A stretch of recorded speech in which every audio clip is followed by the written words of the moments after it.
Hey everyone, what's going on? Retire on Dividends here. It's time once again to cover the Rec Shares covered call ETFs. It's been a while. I think I skipped a month, in fact. Usually I try to cover it once a month, but been busy. What can I say? So anyway, Rec Shares, they're still only offering the two funds, FEPI and AIPI, both of which perform very well. So they're of course worthy of covering because I know a lot of you invest in either one or both of them. So, I invest personally, I'm in FEPI, not AIPI, but, if Charles Schwab, gets smart and fixes the margin maintenance on AIPI, I may get back in because, it's performing, the NAV is performing rather well and it's paying a higher yield than FEPI. But anyway, let's go take a look at the numbers and then go from there. All right, I'll start with FEPI, fan favorite. All right, so since the last time I covered this, they did pay two more distributions, one for September, one for October, $1.09 and $1.08, both of which yielded 25%. Shocker, right? The other one, 25%. Shocker. I know. Obviously, coming up, as I'm making this video, it's November 24th, so obviously they're going to declare very soon. They're going to declare tomorrow, actually. Probably should have waited to do this video, but again, it doesn't matter. They're going to pay 25%, so it's not a surprise. It's more about me covering the funds. I did check the website. As far as what's estimated return of capital, those two both were 100% return of capital. So, nothing new there as usual. Why does that say 99%? But anyway, usually, again, most of this fund is return of capital because they're not actually selling to take capital gains. They're just paying you based on, they're paying you 25% no matter what, So if they have a lot of losses to net, against, the fund, the losses exceed the income, then they could do return of capital. So, which is good. And you're seeing the NAV go up. Why? Because they own the underlying and they're not selling the underlying, but the underlying is going up, right? When they do ever sell the underlying, when they reallocate and they have to sell some, then obviously they're going to capture some upside. So if that's the case and becomes too much income, then obviously maybe some may not be return of capital. But again, check the annual statement. I think they had one actually. So check that one out and see what they paid if you care. All right, you'll care at tax time. Maybe you don't care now, but you'll care at tax time for sure. All right, so anyway, not tax advice. Check with your tax advisor, as they say. Who the hell has a tax advisor anyway? All right, so FEPI, how have they been performing from inception? Well, they launched on October 11th, 2023. The launch price was $51.67. As of Friday, November 22nd, they are at $52.05. All right, that is a gain of 38 cents in capital, or 0.74%. They have paid $13.65 in dividends or distributions, shall we say. And then, so total return with capital plus dividends, that's 1403, which would reflect a total return from inception of 27.15%. Which again, fantastic numbers since it's been around about a year, 13 months. So that's good performance right there. All right, so now let's move on and we'll get to the holdings. So here are the holdings, nothing new. They hold Netflix, Tesla, Apple, Intel, Micron Technology, NVIDIA, Salesforce, Microsoft, AMD, Meta, Adobe, Qualcomm, Amazon, Broadcom, Alphabet. And that's it. And then they got some cash, and then they got some treasuries. And then down here, these are covered calls, right? They own the actual underlying. They don't play the synthetic game like YieldMax. They own the underlying, and they sell covered calls. They don't do weeklies. They do monthlies or more. Sometimes it comes to be a month, maybe a little less, maybe a little more, but it's around a month. And as you can see, the next expiration is December 20th for all of these, right? So we have all that logged, and, obviously the weightings total 100%. The total net assets of this fund shows to be 425 million, which again, pretty big fund. Outstanding shares, 8.2 million. So the NAV is showing at 51.91. Now, as far as the covered calls, let's dig into them deeper. We'll scroll over to the right. I got some data here for you. So if we look at Microsoft, for example, they have a covered call of 445. The current price of Microsoft is 417.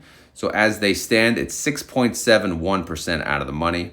Again, we said these expire when? December 20th. And what's today? As I make this video, I'm not sure if I'm going to launch it today or tomorrow, but as of today is November the 24th. So they have a little less than a month to go. 6.71% out of the money on Microsoft. That may be okay, right? Because the company is pretty stable.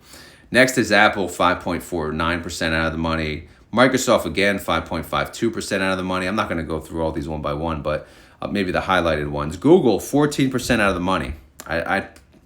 With a company like Google, unless they have earnings coming up in between, that's probably safe, right? Some that are a little tight. Netflix is 2% out of the money, but they've been going up lately. Here's one for Netflix, 0.25% out of the money. That's not safe. What else they got? Google, 17% out of the money. Obviously, they're probably going down. CRM, Salesforce, that's their ticker? I guess so. They're 0.59% in the money. That's not good. Again, they'll cash settle these when the time comes, which obviously would, essentially reflect, a net loss, which is why they could pay return of capital, right? If they're not showing enough income to pay out what they're paying, then that can be return of capital. All right, Micron, 2.3% out of the money. That's not going to cut it. But here's some good ones.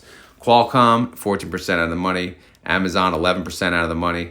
AMD, 12% out of the money. Adobe, 10% out of the money. Avgo, 12% out of the money. Pretty good. Nvidia, here we go, 9% out of the money. But Tesla, 0.69% out of the money. That's not going to cut it, especially with a company like Tesla. And then Netflix, this is a bad position, 3.1% in the money. What's the expiration date on that? Yeah, 12/20. But again, I don't know. They'll probably wait it out, see how it goes, and go from there. Also, I do track the 30-day IV of all the funds. So it does a color scale. The darker the green, the higher the IV. The lighter, the lower the IV. So you can see Tesla is really the one that shines in this fund. And then Micron Technology right behind it. Tesla has a 61% IV. Micron has a 56% IV. So, outside of that, nothing else crazy. It's a pretty safe fund if you think about it. All right, so the average 30-day IV for this fund is 35%, assuming I picked up the proper formula, which I did. And the average, out of the money percentage is 6.88%. So again, decent, but you got a whole month, approximately, a little less. But, pretty good fund. Also, I wanted to show you how much it has grown. Again, the last time, you could see the tab, the last time I covered this was September 21st, approximately 2 months ago. So as of right now, we have 8.2 million outstanding shares. 2 months ago, they had 7.5 million outstanding shares. So yes, this fund is growing. There's more interest in it and people are buying into it. And that's always good to see. Again, I don't make any money from this fund, from the freaking management fee, but I want to be in a fund that is actually doing well. It's performing. People aren't selling out, right? If there's a massive sellout, of course, there's a possibility that an ETF can close down if there's no interest in it. So you want interest in a fund that you're invested in, Because anytime I bring that up, people say, oh, why do you care about that? Well, why the hell wouldn't you? Anyway, let's move on to AIPI. That was FEPI. I never really have anything bad to say about FEPI. Again, it does what it has to do. All right, so here's AIPI. AIPI, they paid $1.48 in September, and they paid $1.47 in October. Their yield from inception, just like FEPI, very consistent. They pay 34% annualized yield every single month. Fantastic. Return of capital, again, it's showing per the website on the 19A1 notice, 100% return of capital.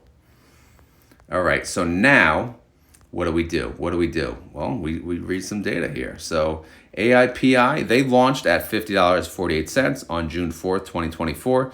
So 5 months later, approximately, which being November 22nd, they're at $51.95. Not a huge gain.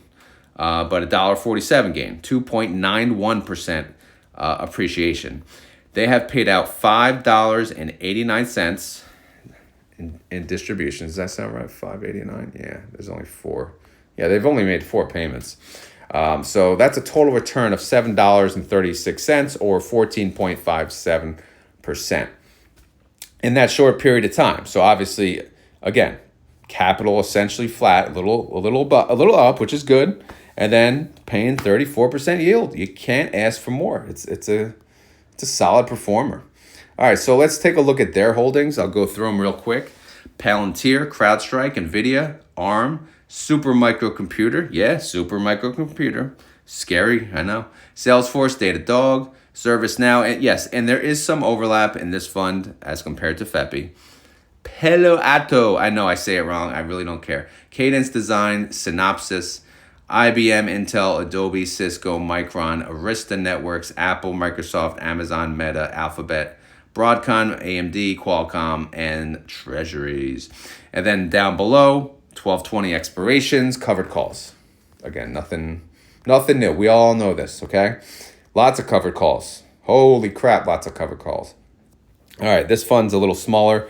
Their net assets total 120 mil. Outstanding shares 2.3 mil. NAV 51.49. Let's see how much they've grown actually in 2 months. Let's see. Wow, 825,000 outstanding shares as of September 21st. On November 24th, 2.3 million. So AIPI, really good growth. I should probably put a formula here to track the growth. That would be good. But in case you guys care, again, a lot of people don't give a damn. All right, so let's look at the covered calls and see how they're doing. Keep in mind, the AIPI, that's like an AI, FEPI's like they invest in FANG ETF, FANG stocks. AIPI invests in AI stocks. Again, some overlap, but AIPI has many more holdings. All right, so here's a look here. Again, they got Microsoft too. They got 4 and 6% out of the money. Qualcomm, 11% out of the money. Google, 11% out of the money, so that's pretty good. IBM, 3.57% in the money. Obviously, that's not good because, you're selling covered calls. The idea is you do not want the price of that underlying to end above the strike price of your covered call. If it does, then they'll have to cash settle whatever that difference is. All right? But a lot of these are out of the money, right? Microsoft out of the money. Look at Palo Alto. How do you say it? Palo Alto. How about Pato? How about Pan? I'm going to call him Pan. 12% out of the money. So obviously that one's pretty safe. 28% IV. I mean, that IV sucks. Amazon, 9% out of the money. Good. All right, check this out. Broadcom. I love Broadcom. Huge company. 15% out of the money. That company has done nothing but perform. I bought that. Well, I had it years ago for myself until I got into the high yields. But I did buy it for my son. It's performed very well. Anyway, Cadence Design. I feel like that's a new one. 3% in the money. That's not good. AMD, 12% out of the money. Synopsys. That's not good, right? That's 8.87% out of the money. Ew. And then we got Micron, 2.57% in the money. A lot of these in the money. Datadog, 6.35% in the money. All right, at least Intel's 10% out of the money. Micron, 12% out of the money. But here's a bad one. Datadog, 9% in the money. So yeah, a lot of these yellows in the money. Arista Net, 4% in the money. Yuck, man. Datadog, again, 12% in the money. Oh, crap. SMCI, they probably sold a call after the dip. So SMCI, 30% in the money. Down below, 39% in the money. Obviously, they're going to lose on this unless some bad news comes out before December 20th, but yikes. Broadcom, 12% out of the money. That's pretty damn good. Cadence in the money, oh, man, some in the money here. Datadog, CrowdStrike, Super Microcomputer again. But again, they probably sold that covered call, the last one, when they were down, after they got the bad news, and then SMCI has been recovering. So obviously, here they are. They got whooped, right? They blasted through those strike prices, and they're gonna more than likely have to take a loss on those. But anyway, the average percent out of the money, it's still positive. It's 2.38% average. What was it in September, actually? Let's see. Is it any better or worse? Oh, wow, much worse. In September, it was 23% out of the money. But the IV is averaging to be 40%. Same, the IV's up, actually. Super microcomputer. Was it in here then? No, it was not in here last month. So they added it possibly after the dip. Is that a strategic move here? Look at the IV of super microcomputer, guys. 121%. This is nice. But again, they're still going to pay you 34% yield. So don't think you're going to get like a massive payment because they're investing in super microcomputer. But what can happen is, they can capture some upside, right? Which is pretty damn good. Another high IV is Micron, 56%. Again, super microcomputer, they have a couple positions there. Here's 56% Micron. ARM is 46%. CrowdStrike, 53%. Well, what else we got? That's pretty much it, man. That's pretty much it. I know they're supposed to be coming out with CEPI, I believe, CEPI. I keep hearing about it. I haven't looked. Obviously, I didn't see it on the website. So if that's going to be, if they cover, I don't know. What are they going to hold? Are they going to hold multiple crypto funds within? I don't know. I'll have to check it out when it comes out. If it makes sense, I'll add it to this coverage if you guys want to see that. Yeah, that's it, guys. That's it. But again, pretty good numbers. Obviously, they're getting their butts kicked on SMCI, but that's okay. It happens. It happened on quite a few times by now. But the fund has been performing well. It's paying a high yield, 34%. I look at these funds. I don't know if you guys noticed, but I'm kind of turning my Retire Now account, my active taxable account, into my own options income account where I'm doing my own options. And I do what I'm calling is the actual holdings that I do have as placeholders. And these are two great funds to be placeholders. Why do I say that? It's because they don't fluctuate too far one way or the other, right? Like there's never really days where it's just a massive decline. Like if I had to sell, am I worried? Like, is AIPI going to be tanking? Okay, was that 48? Was that the lowest? I mean, again, looking at probably the 52-week high, 52-week low, okay, went down to 46, 47. But they recovered, right? They recovered, which is these funds, again, they essentially stay capital flat and they pay a 25 or 34% distribution. Pretty simple, pretty boring, to be honest. This is why I don't cover it more often. But the funds are good funds. They do what they have to do. I got no complaints about it. The only complaint I have is the yield is not enough. I mean, it's sad to say that 25 or 34% is not enough, but you can get more if you play it right, But obviously, with more becomes more risk. But yeah, let me know what you guys think of these funds. Do you own one? Do you own both? If you own one, why one over the other? If you own both, why? Just because you like them both? And what about CEPI? Are you going to invest in CEPI?